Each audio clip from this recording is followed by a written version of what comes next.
everyone, this is Jane with Barlow Herbal, and I have a really incredible list of 17 things to help you with your sleep patterns.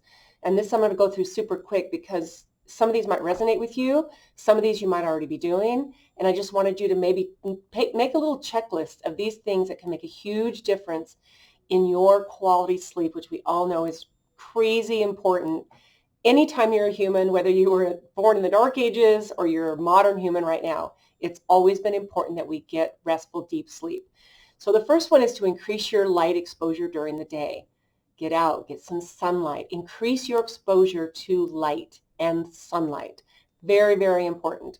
Number two is to reduce your blue light exposure in the evening. So at night, reduce your internet access, reduce your dependency on your cell phone, your iPad, your computer. Like if you're in bed waiting to go to sleep and you're either reading a book or you're on social media right before you're going to get ready to go to sleep, you are doing the opposite of what your body actually needs to get good restful sleep. So reduce your exposure to blue light in the evening. Super important. Don't consume caffeine late in the day. Now, I can be guilty of this because, like you might have heard me say before, I'm a green tea drinker. I love the way it tastes. I love the way it makes me feel. I love all the antioxidant benefits. I love all of the benefits of green tea. But what I find is if I drink too much green tea, or it could be yerba mate, could be chai tea. I have a lot of teas that I love that have caffeine in them. If I drink those late in the day, late in the afternoon, it literally can mess up my sleep patterns for the night. So if you're guilty of that with maybe coffee or something else, I hope it's not like a Red Bull or an energy drink, because those, besides the caffeine, have some serious chemicals in them that are just not good for your body. So reduce your stimulant intake later in the day. So number 4, reduce irregular or long daytime naps. Now, unless you are retired, or maybe because you might be retired and you can take a nice long nap during the day. But when you do that, it's going to mess up your rhythm of sleeping and getting a full, restful, deep night sleep. I know I'm not very good at a power nap because if I get tired enough where I need to lay down during the day, which might happen after I do a long hike on the weekend, but during the weekday, I never stop and take a nap. But my husband can literally lay down and take a 10-minute nap, and it rejuvenates him. So if you're a person who benefits from a short power nap, do that. But try not to do long daytime naps unless you're recovering from something. So these little things that I'm talking about, there's always going to be external reasons that you can have an exception. Like if you're sick, yeah, you might need to be sleeping all day and all night to get better. So number 5, try and sleep and wake at consistent times. So of course, this doesn't count for people who are shift workers, but this means that if you are a person who has a normal schedule, whatever you do for a living or wherever you are in your life, you can get up at the same time and go to bed at the same time. This gives your body a nice rhythm, and your body clock understands how to take care of you, and it's going to understand the rhythm of how you're taking care of yourself and getting good sleep. So I love that one because that one, we get caught up. And if you're like a lot of us, because I was guilty of this too during this whole sheltering in place thing, I would watch a few series with my husband, and this is the first time ever in my whole life when I caught myself binge watching a few things because it was so distracting after a big long day of work and the stress of everything that's going on outside. There was something that was just distracting and disconnecting to do that. So I would say if you can get your sleep patterns and your rhythm of when you go to bed and when you get up in the morning on a time clock, you're going to have an amazing night's sleep because your it knows what you're doing. Number 6, take a melatonin supplement. Your body produces melatonin when you have a perfectly pitch black room. So of course, one of the things that you should do is make sure that you have either blackout shades in your room or you wear a mask. Because if there's even light coming from an alarm clock or your cell phone that's charging by your bed, that needs to go if it is. Airplane mode, if at the very least, but it should be sitting in a whole different spot, charging wherever it should be. But if there's light, little bits of light, it goes through your eyelids and your body literally cannot produce the hormone serotonin or melatonin, which is the sleep chemical that helps you get a deep, restful night's sleep. And I know a couple years ago, we put blackout shades in our bedroom, and the difference that it's made has been absolutely huge. So if you don't have access to that, take a melatonin supplement. That can be really amazing. And I do that when I travel, is I would take melatonin for a supplement. Consider these other supplements. I love these.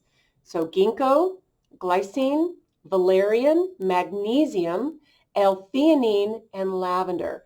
So many of you know that when you take lavender essential oil, maybe you put it into another carrier oil, maybe, or even just plain lavender, and you use it just straight, rub it on your temples, put a little bit wherever. And I usually like to mix it with a carrier oil, like coconut oil, sweet almond oil. One of my favorite things is to use my skin serum that has lavender in it at night if I really feel like I need a restful night's sleep. So some of these other supplements make a huge difference in the way our body can naturally get into a good sleep rhythm. Number 8, don't drink alcohol. Okay, alcohol, some people say, well, I need to have a drink before I go to bed because it helps me sleep. So there lies the myth, right? Is that you think I have to have a drink because I've been drinking caffeine all day. Now I need to have something that's going to bring me down. So what I would suggest you do, here's a challenge for you. Go 30 days without drinking alcohol and watch your sleep rhythms improve. Like, you would be stunned if you're used to having a drink every single day and maybe you're proud of yourself for only having one. But take that out completely and do a test with yourself. Even do it for 1 week if you think 30 days is just too much. Try it for 1 week. And I think that you will be pleasantly surprised in the way that you feel. So try that one. Number 9, optimize your bedroom environment. Okay, we talked about this a little bit. So we've got temperature. Your room needs to be cool. If you're think about how hard it is to sleep in the summer if it's super, super hot. You either don't have an air conditioner or your air conditioner is broken, or you're maybe somewhere on vacation where it's super hot, but the climate doesn't, like, it's usually moderate, so they don't even have air conditioning, but it's maybe super hot and muggy. How hard it is to sleep when it's too hot. So the temperature is much, much better. At a cool temperature, 65 is about right. So if you have the option and the luxury of being able to control the temperature in your sleeping environment, that is a really, really easy place to start. The noise, quiet, needs to be quiet. Lights, so dark. You should have it dark. And then, believe it or not, your furniture arrangement. So if you do have to get up in the middle of the night to use the bathroom, you shouldn't be, if you knock into something, that can wake you up. It can kind of get you a little bit out of the maybe deeper sleep that you can get back into.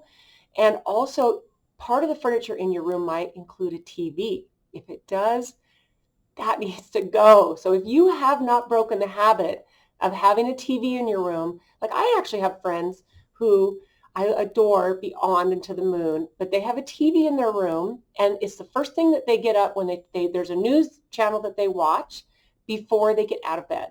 And the last thing they do before they go to sleep is they watch the news. And they've had some struggle during this whole thing. So it's been interesting to watch, but if you are one of those people who still has a television set in your room, your bedroom, your sleeping environment, that's to me the biggest challenge of all, is to get rid of that and make your sleeping environment completely conducive to deep, restful, beautiful, reparative sleep. And that's one of the best things that you can do. Okay, number 11, don't eat late in the evening. I don't know if you're like me, you've been to a party and there's snacking and eating and socializing, and the party goes till midnight, and the whole time as the evening goes, you're still snacking on stuff. Those are, honestly, over the years, have been some of my worst night's sleep, is because I'm too full and I don't feel good, and now my body can't really repair. It's still trying to digest food. So there's a reason that you might not sleep well or wake up with a rested night's sleep. You might fall asleep, but your body is not in repair mode anymore. Your body is in digestion mode. So don't eat late at night. I would say if you can go not past 6 or 7, that is optimal. And then if you have to, 8 o'clock, that was pretty much would be a limit, but you get to decide on your own what is your best time to stop eating. Like right before you go to bed. When I was in a habit of eating late on a really regular basis during my 20s and 30s, one of the things I used to love was a bowl of cereal right before I went to bed.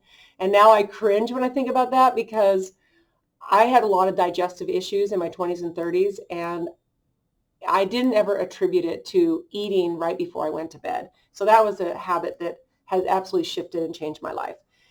Okay. 12, relax and clear your mind in the evening.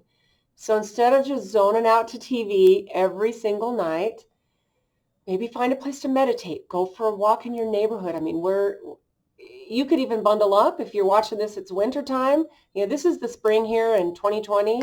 And that's one of the best things that you can do is actually get out and walk. A lot of countries, European countries, after a meal, they all walk. They all socialize. They talk to their neighbors. They get out and they move their body and get circulation going.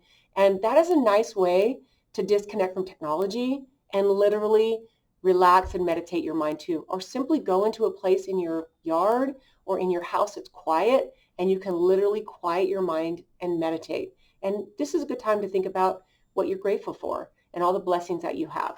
So I love that one. Take a relaxing bath or shower. I do that on a really regular basis.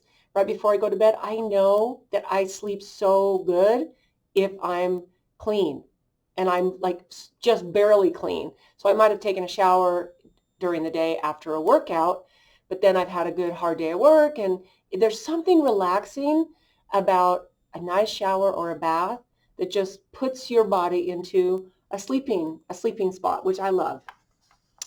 Rule out a sleep disorder. Okay, I love this one. You know, there might be a sleeping problem. So if you put a lot of these things into place and you're still having sleeping issues, this is something to really check in on. Check to see if there is some type of sleeping disorder that you might have. That's this, I mean, you got to cover all the spectrum, right? 15, get a comfortable bed, mattress, and pillow.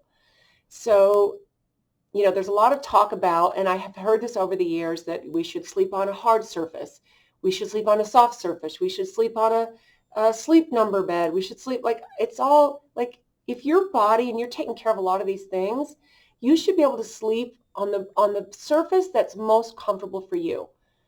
And it should be, if you love it soft and downy and you sink into the mattress and you have a pillow between your knees and a pillow under here and a pillow over there, sleep in the most comfortable, with the most comfortable thing that you possibly can, because that is part of what makes your environment and your comfort levels in a conducive place for you to have good restful sleep. I totally love that one. Okay, 2 more. Exercise regularly, but not right before bed. Now, you might be a person who, like I said, shift work.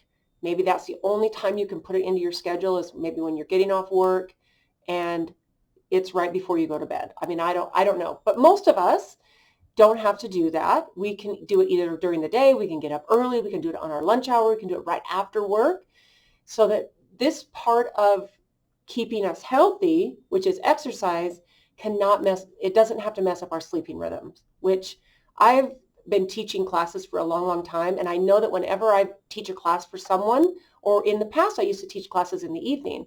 Like, I think the latest class I ever taught was from 7 to 8. And I will tell you, on those nights, I was so hyped up from the exercise and the way I felt. And I mean, I felt good, don't get me wrong, but it took me a long time to get to sleep, because I was exercise does that for you. It just stimulates everything. It makes your everything is good. But exercising early in the day is going to make a big difference for your sleep. So if you can tuck that into a schedule in a different place, if you are an evening exerciser, then that might, and especially if you're having trouble sleeping. So that's maybe something to consider. And then the last one, don't drink liquids right before bed. Now, I'm guilty of this because sometimes I'll go during the day and I'll be like, oh, I haven't drank enough water today. And I can get leg cramps if I'm dehydrated. So I'll drink a ton of water right before I go to bed because I just hadn't paid enough attention to it.